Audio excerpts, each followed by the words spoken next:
Since you're here, I think I'll show you. All right, let's see. Let's check it out. Oh, wow.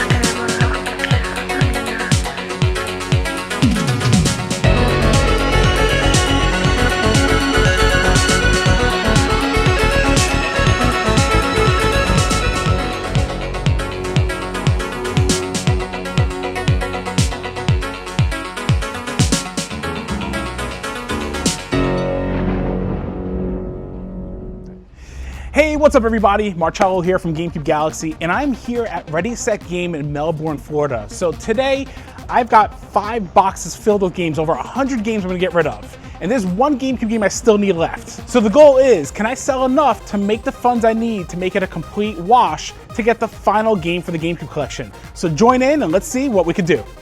Now, I've been visiting Ready.Set.Game anytime I've been in the Melbourne area, and the owner, Chris, has been awesome to say the least. He runs what I feel is easily the best game store on the east coast of Florida with a super clean layout, and his inventory across all platforms is really stacked. Furthermore, when Retro Wolf visited last year, we did a store tour, which I'll leave a link for in the description down below, and Chris, who was the one that notified me of a friend of his selling the last game that I need complete in box. Since he's aware of what my goal is in mind, he had stated that he'd do what he can with the inventory of items I brought in to get me to the price point that I need to be. Fun fact, so Chris actually does have a copy of the game I need, which is Disney Sports Basketball. But you want to see the tragedy? There is, I would get it here, but it's missing something. It's missing the manual.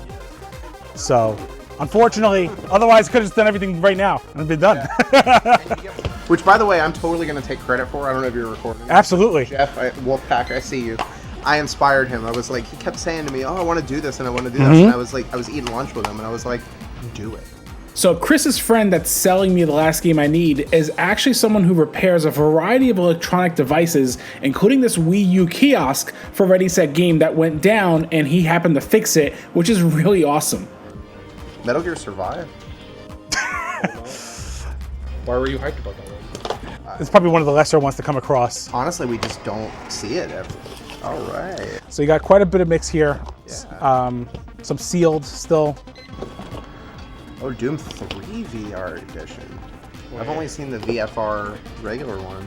I always love the store though. Like the layout, it's always clean. It's easy to follow, easy to see. Like you want to actually browse.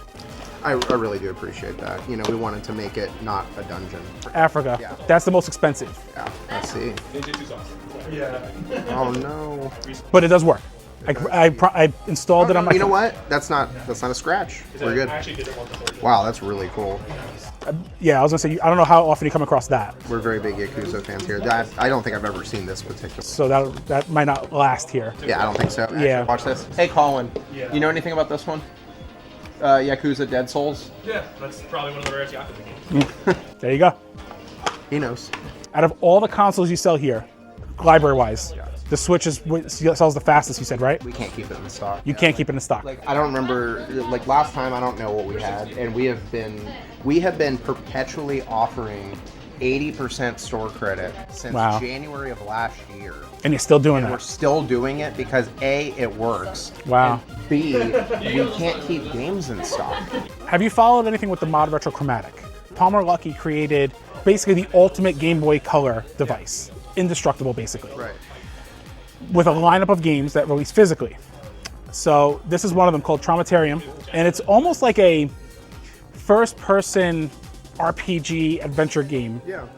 Almost point and click in a sense, not quite, it's hard to describe. So a few of these games I think are actually resales, and I'll tell you why. Oh, really? Yeah, so there's kind of like with Nintendo, they have this proprietary kind of H-seam is what it's called. Okay. So this is like the seam for how they do it, and these ones don't actually have it, and you can kind of see it actually feels a lot different. It looks different. Like it's got like this you know, that I don't know how to describe that. Like, it's got seams and stuff on it that like this one doesn't have. Okay. Kind of see how it's sealed differently. So some of these might actually be reseals. This one is one that's like a legit seal. Like, there's no question. I see what you're saying. That. Yeah, like there's no question about this one. At this point, they've gone through over the 100 items that were in that box. So let's see what happens. All right, Chris, what are we looking at? All right, man. I got you all wrong, man. 105 items. Quite a lot. All right. The total is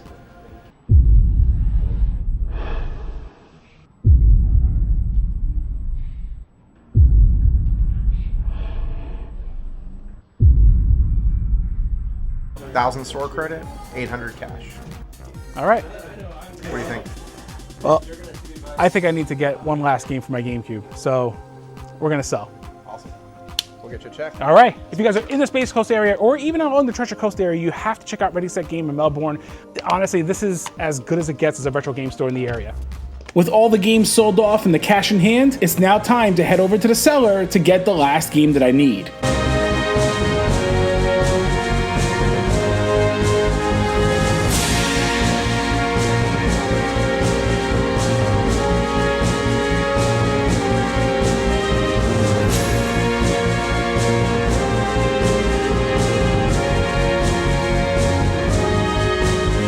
Okay, so we just left Ready.Set.Game, and through a networking of sorts, thanks to Chris from Ready.Set.Game, he actually reached out to a friend of his, Jeff, who reached out to me because he actually has the last game I need for my GameCube collection. First off, thanks for having us here. Absolutely. It's nice to have you both. And honestly, I mean, I wasn't expecting to walk into this awesome game room that you have. Most people don't know I have quite the collection because usually I only show that side of my room, which you guys will see later, which is mostly my soldering bench where I do my work. But I'm an avid collector. I'm no different than you or anybody else who's into this hobby, right?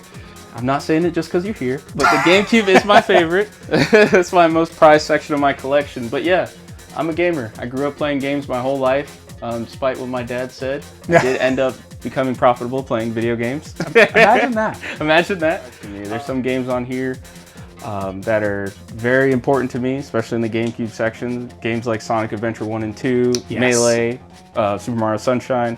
But then there's also games that I'm downsizing because I'm starting to focus more on games that really have an emotional attachment to me. Yeah. Here I am doing this crazy journey trying to get the entire GameCube set.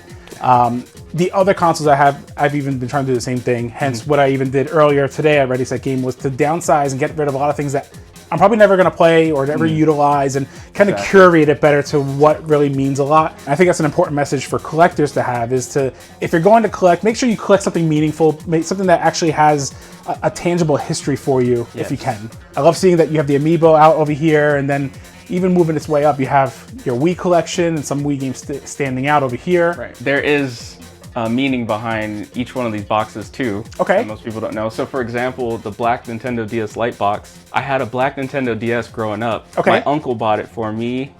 He got me a black one, and then for my brother, he got a white one. So that's why I went out of my way to get the box again, because as a kid, obviously, I didn't keep the box. But then there's other things. It's just like, again, sentimental attachment and memories. I've learned that I implant my memories in physical things, so it's nice to have certain things to remind me of the good time.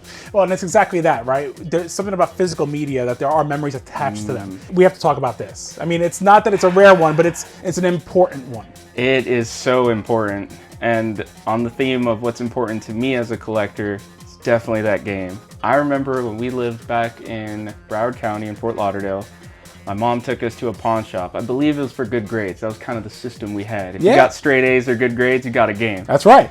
So my brother ended up picking Super Mario 64, and I picked Zelda Ocarina of Time, or the other way around.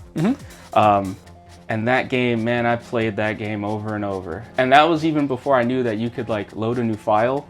So I was just so enamored with the game that I would just play the final boss fight over and over and over. So I know how to beat Ganondorf like with my eyes closed, basically. I could probably speedrun that and get world record. I'm playing it. Between Koji Kondo's work on the OST, Shigeru Miyamoto's involvement, and Eiji Aonuma on the dungeon design and going between time, it's just one of my all-time favorite games. And actually, annually, I replay it. And now that I stream on Twitch and YouTube, I'm thinking of incorporating that with my community and playing that every year at a certain time. I play that game. After the GameCube, a lot of people might think that I went just to the Wii. or I went to another Nintendo platform. Makes sense. However, I'm elated to see this because I feel like it's not common I see this. Okay. I see a PS3 collection. Yes. The PS3 was my main platform for the 7th gen. And Gotcha. seeing this right now, I'm like, thank you. There's somebody else who very much appreciated the PS3 having a collection here. Yes. I remember the first game that we had that I played a lot of that actually got me into competitive video games, particularly Smash Brothers down the road, Melee, was Street Fighter 4.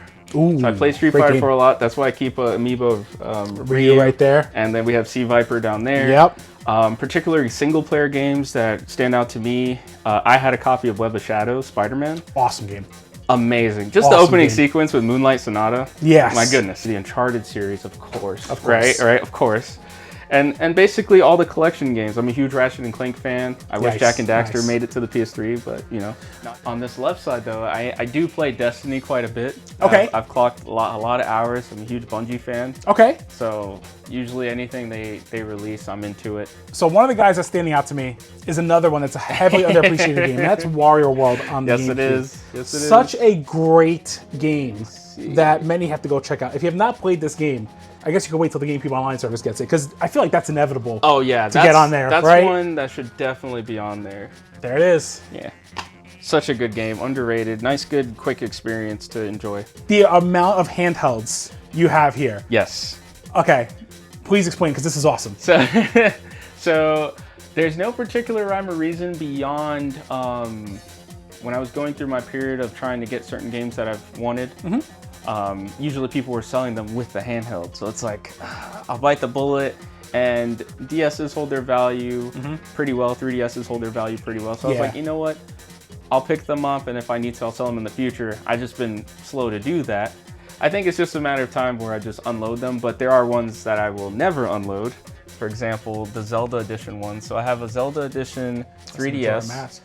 As well as a Zelda Edition DS, the one that came with Phantom Hourglass. Phantom Hourglass. So this one, and I have the box for it, and the receipt is still in that box when I bought this in 2013. I saved my pennies, man. See now, this is something I can appreciate too. So I thought I was that weird person that saved the receipts to their games and consoles. I put them back in the box. I love that. It's almost like a time capsule, right? Yes, I love it. Even if it's slightly faded, I like what to do forensics on it and like really see the date. But also then, for example, with the Game Boy Advance and the Game Boy Color, I keep those because those were actually non-functioning units. I'm thinking of making them candidates for upgrades. So like doing a backlight mod and things like that.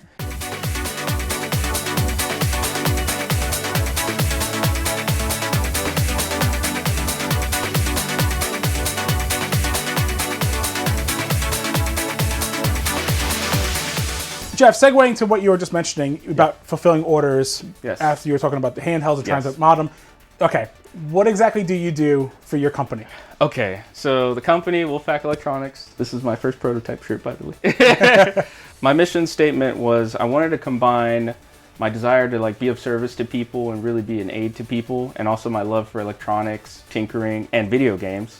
Put that all together, and so now we work on electronics and we work on video games. That's what we do. So, for example, if your HDMI port is broken, something as recent as that, or to a recent ColecoVision mod that I did, where we allowed the visual output to be done by composite. So your RCA cables, the red, white, and yellow. So that's kind of what I do in a nutshell, but this all stems from a long history of being into electronics and tinkering since I was a young kid. But I got introduced to soldering from my dad. He's a technician, he recently retired, and he's typically in my streams. Shout out to him. His username is Wolfpack Electronics Dad. Yeah, which is always cute to have him in there. That's someone who's already proud of their son right there. Oh yeah, they take that name and just add dad to it. Yeah, that's awesome. Yeah. He's always pushing me. He's a driving force for me these days to like really, get shirts made, try this, do this, because he ran a business and that's why he needed to solder. So growing up, him and his family didn't have a whole lot of money, and him being resourceful, he learned how to fix things. He learned how to build his own radios, his own bikes, his own toys, basically.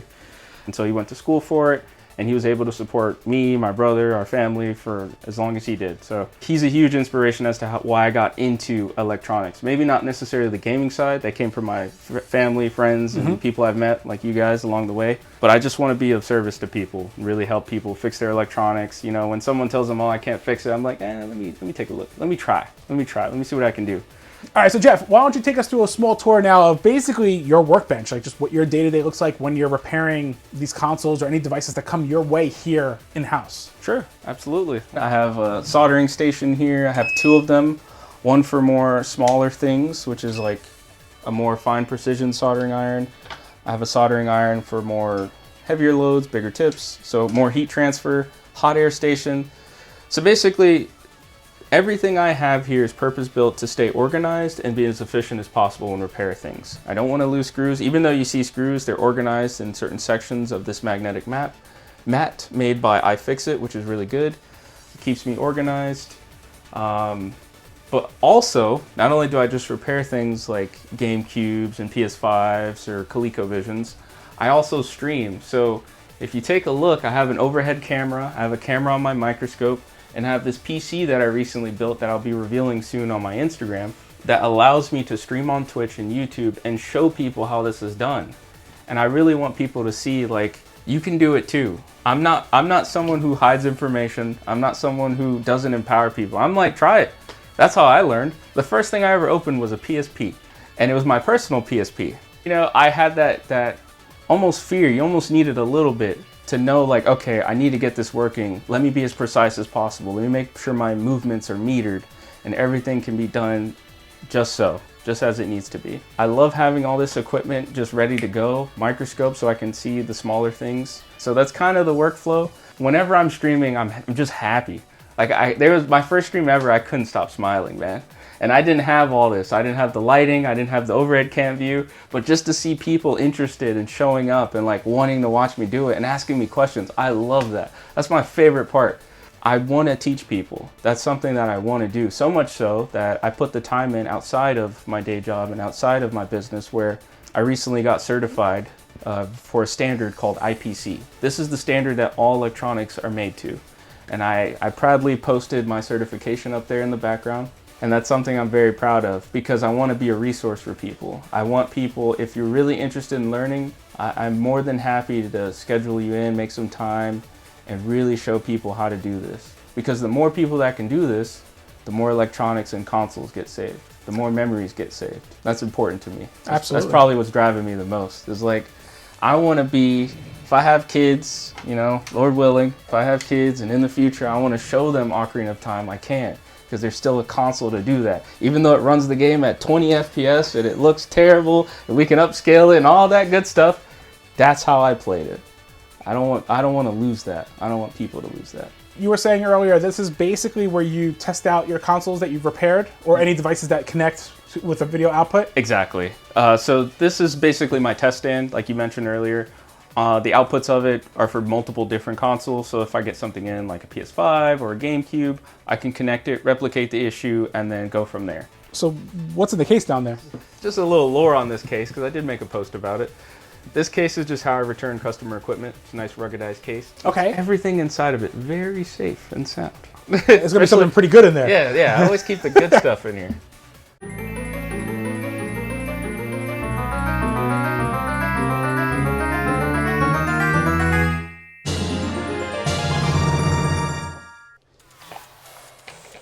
This is it. The last game I need to have a complete North American GameCube game set. Pokemon box does not count. No. Thank you. At what point did you get this game, and when did you decide that maybe it was best for you to off it out of your collection? Right. So I picked up Disney Sports Basketball complete in box probably about 2022. Okay. And this is also around the time when I finally became in a financial position where I could get the games I always wanted when I was younger, or games that I always thought were holy grails that once I heard, oh, the value of it, I was like, oh yeah, I want to have that. That'd be so cool to have. But like I mentioned in the outset of this video, I kind of transitioned into games that just mean something to me. And Disney Sports Basketball, even though it's cool to have and it's awesome, doesn't mean much to me. I didn't have it growing up. It's not a game I played. In fact, I tried it out. It's kind of mid, but I understand the value, especially as a collector, to really have a complete set. And so when Chris at Ready.Set.Game told me about you, I was like, you know what? I think now's a good time to part ways with it. And it'll be awesome to help you complete that goal. And I had that understanding maybe about in 2023 when I was like, you know what? that's when that transition started happening, where I was like, it's not about just having everything. It's about having things that matter or for a particular goal. And I was like, oh, Marcello's the guy. So this is a game that does value currently for about $1,200 complete in box. This copy is immaculate. I could already tell this is immaculate from the box. If we take it out of the retro protection, so there you go. And then, yeah, that is absolutely immaculate. That is super mint, even with the precautions booklet. Yep. Yeah, that's pristine. So, and as you guys saw, I sold off over 100 items to make it here today to get this game at a reduced fair price. Yep. And honestly, Jeff, it comes down to you basically being the reason why I got to finish this collection today. Hey, and that's another thing I wanted to be a part of.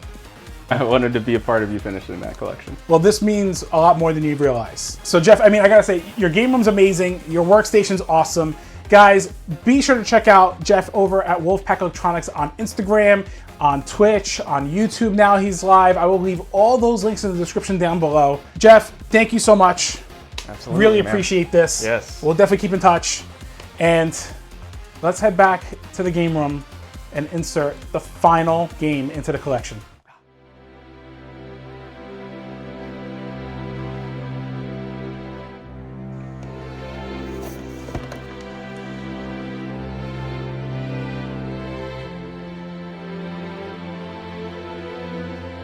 Mario Party 5, I think, is my 300th GameCube game. Really? Oh, that's awesome. That's a good one. 300 Yeah, that's a good one to make number 300, man. Shrek Super Party, Defender, Bat and Kaido's Origins. So, Pokemon X. okay, so that's kind of a grail thing. Now, Quarterback Club 2002 and Tie 3. So, get Mario Party 6. Very convention, technically, where we made this happen. So, Thomas, thank you so much. Yeah. Awesome, Mike. I'm actually holding Gotcha Force. This is insane. I really wanted it to go to a good home. I needed it. Really? Yeah. Thank you. Waivers from Luigi's Mansion. Nice. You got me Stars Rogue Leader? Awesome. Yeah, I know. I got it. Heck yeah, baby.